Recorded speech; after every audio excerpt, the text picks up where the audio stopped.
Hey, good morning, guys. Hope you're having a good day. Thought I'd go through this a little bit visually and also get your back since I had to do the very nice video that you did very professionally with and put myself on video so we could go ahead and almost work on this one way or another. If I look at like a goofball on this thing, I owe it to you since you went ahead and did those great rough drafts for the video. So as I'm scrolling down here, I'll kind of highlight the different areas that I'm thinking definitely would be very valuable, but also some of the highlight some of the areas that are where the summary and the information that we're providing for the guests or the potential clients within the questionnaire and within the different drafts that we have, or the different PDF kind of gifts, if you will, with the online presence, how those come into it and really help to fill out the catering contract that much easier. So it's going to be a little bit long, but at the same time, there's really only bits and pieces of this thing at the end of the day that we'll really need. And thankfully, if it really does become a long one, that just means that that's essentially going to be our all-inclusive package, where they're getting pretty much everything and basically a top dollar type of catering client. So for the most part, this stuff is pretty, you can feel free to read through this, but basically this is saying, of course, starting at the beginning here, that this is us, and us being the caterer, and they're going to be the company, as I kind of put here on the notes here just to kind of remind myself. So feel free, I'll keep that on for you guys if you want to, and feel free to delete anything that says notes with a couple stars by it. We'll go down here, and this essentially says that we are acting as an independent contractor for the company or our client at the particular event. So as soon as you find out where the event is going to be, or exactly what the event is, such as wedding for so-and-so, that's exactly where you're going to put that. Then kind of scrolling down here, this is where it really gets into the nuts and bolts of what we're going for. This would be the responsibility section.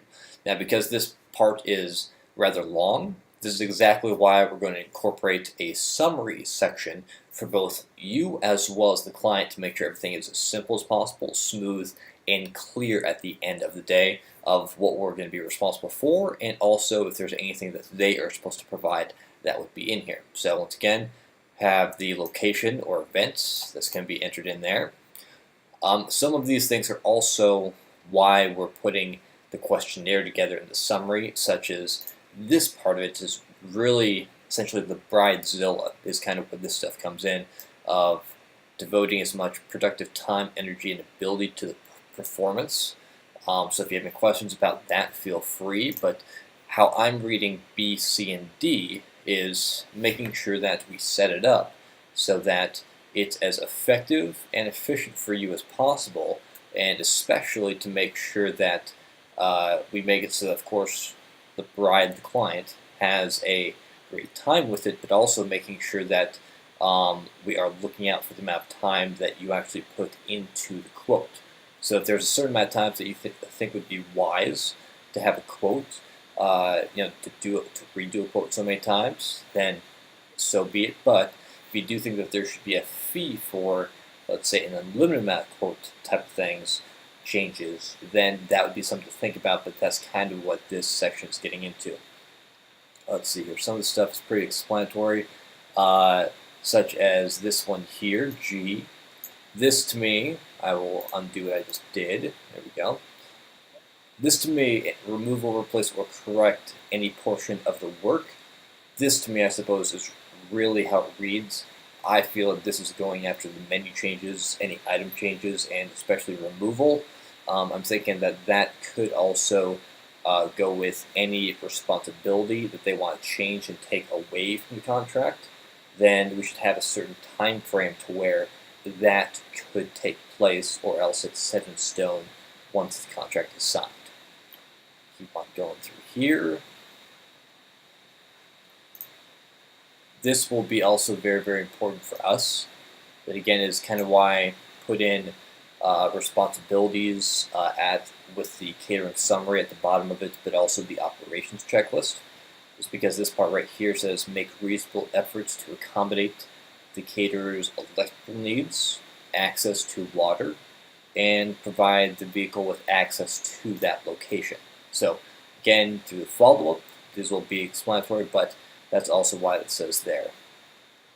Nature of the relationship, again, saying that we are independent contractor. So we'll go on through this. I don't believe that any of this. Feel free to go through it. See here. This is also why we have the check mark within the summary of the caterer having the responsibility and the sole responsibility for any kind of food or beverages that are going on in the facility, because it says right here, the caterer has the sole right to control and direct the means of any of the services that are being performed. As well as this guy, so if they, how I'm reading this, and also again why I would love to go over it with you one more time if need be, but this part right here, let me stop doing that, there we go. So it says the services required by the agreement shall be performed by the caterer for the responsibility of recruiting, hiring, and training all the food and beverage employees. So if they want to click on that they would like us to be in charge of the wait staff, then this part that is currently in red, this part needs to be in there. If they don't want to have us do the wait staff, or it's unchecked, or they verbally say we don't need you to do anything with the wait staff, we do not need this section in here. So again, that's why it's in red. So try to keep it simple. Anything in red is kind of the optional thing, and if it's not checked, they agree to it that they don't need it, we can go ahead and delete it off here, and then if they need it, go ahead and keep this guy in here. Let's see here. Also, along with this guy, very similar, but saying something a little bit different, caterer responsible for paying all ordinary and necessary expenses of its staff. There's two scenarios here. We can go ahead and try and calculate this out so that it's a one type of cost, or we can calculate it out to where we have to let them know that, hey, the original may be a little bit different than the aftermath quote. So some of the quote options I have noticed in the catering contracts says to let the guests know, hey, by the way, the ending quote, we may have to bill you because the ending expenses may be a little bit more expensive than the stuff we had previously quoted you on. In that scenario, it would work both ways. If we go over on the expenses, we do one final bill to them. However, if we go under on the expenses, and of course, above our profit from what we were going to say, then we can go ahead and issue them a refund. Or we can kind of take the more simple and perhaps a little bit more gambling approach and do it's one cost and they don't worry about whatsoever. Let's see here. This will probably be more of a future thing, but I put this in red just because this says would be responsible for providing insurance, including the alcoholic beverage sales, that sort of thing. I'm sure this will be deleted on, but just something good for future reference. This says that they shall leave a space surrounding the event.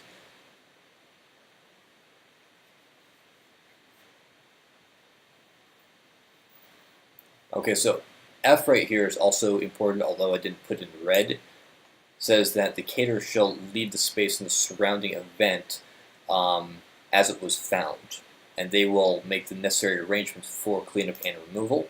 So again, F on this part would be for if they would like us to remove the trash, and you can think about doing a certain fee if they want that type of, again, all-inclusive service with that provided as well. And we'll just have to make sure that during the follow-up conversations that we have location or access to the location, that we can have our staff have access to location, vehicles with access, and that we have a certain time frame where we are allowed access to do the cleanup. And this one says, caterer must have access to the event for a period of at least so many hours after the event for the cleanup of all those things. Goes into here, rubbish and that sort of thing. Let's see here. And that would also, in red here, goes into the caterer shall maintain a certain dollar amount deposit to cover any failures within this subject. So just thinking about the time frame, if we're going to do trash removal, as well as if there is a certain fee that we need to make sure is included in there to cover the basis of the cost of that. Here's the next important section to look at. We have subsection A and B for the section C, and it essentially says that the company will make timely payments in the amounts earned by the caterer on the agreement, and that the company shall notify the caterer of any changes to the caterer's obligation at least so many days prior to the changes. So if you sense that there is, again, bridezilla protection, if you sense that there's going to be any kind of changes going on for any of the sections that we're talking about here, whether it's waitstaff, menu, garbage, or something else in here, it would be good to make sure that we have some sort of clause, and just think about how many days prior you would like to have those changes notified, or if they must give you so much time after they notify you of any last minute stuff, if you want to do it that way, so much time after to allow you to execute that particular change. Definitely look over number 4, the compensation, because this is talking about the initial deposit. Also gives options for payment installments. I know you said this before, but I would like you to read. Oh, you told me something about having a certain deposit like beforehand, about half down, which is great. But just in case you get a little backlash or a little argument from the client, make sure to read over option number 4 in case for any reason they can't do the certain option that you're talking about. That we know what a good amount would be, and we also know either the time beforehand, the time after that it'll say in A and B. That also goes with the final invoice of figuring out which one that you would like between option 1 and option 2. Very, very valuable.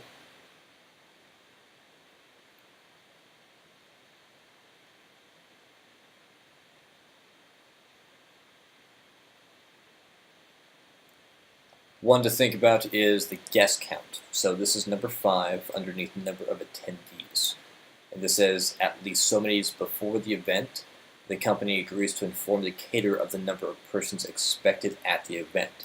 One thing I do like about this is that in red right here, that'd be very valuable for you to look at, and we should talk about and put notes on it, is what happens if the guest count is greater than the amount, and also less than. What would happen to the food and any costs incurred doing that?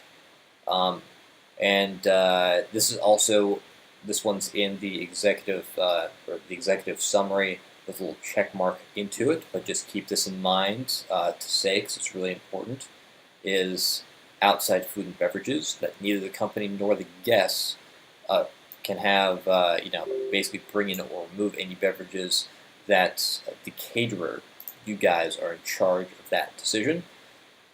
See here, then we do have a equipment that might be good for you to look at of whether or not we would provide certain equipment if they needed it for any kind of unique service, or if they will provide it.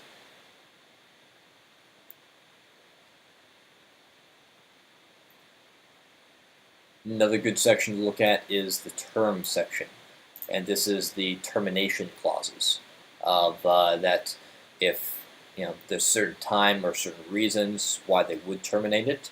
I think it would be really good to have that if it gets within a certain time frame of it being executed, of the wedding or the catering thing really coming up, that they would still owe a certain amount for your time, your energy, and your knowledge and your creativity in order to get this done. So definitely think about the term thing, but I would like to talk about that a little bit, just to make sure we're on the same page.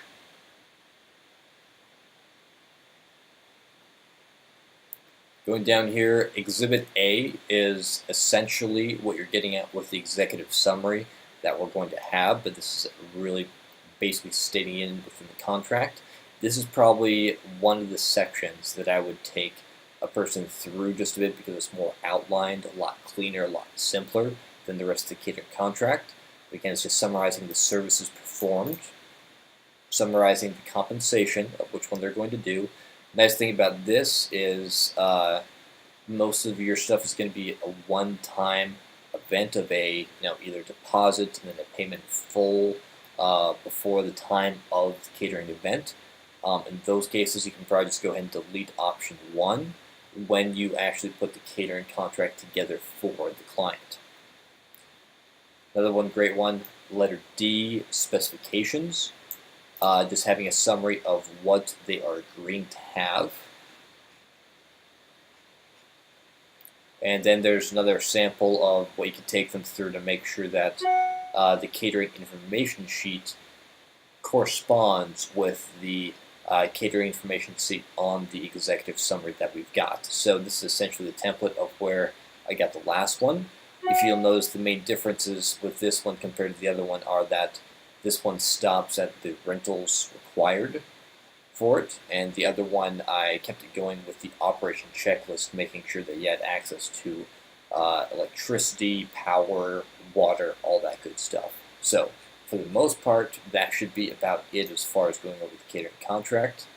If all in doubt, it's the stuff that's in the red, but I highly recommend that you do go through some of the, if you can, the whole thing, but if not, let's talk about some of the items in there. Just make sure we're on the same page, and just make sure that we know how the whole flow goes of legal document versus what we'd be showing the bride on the follow-up, and also part of the finalized meeting as it's going on, so we can do the least amount of trips with this and keep it nice and simple. All right, thanks guys for watching. Talk to you soon.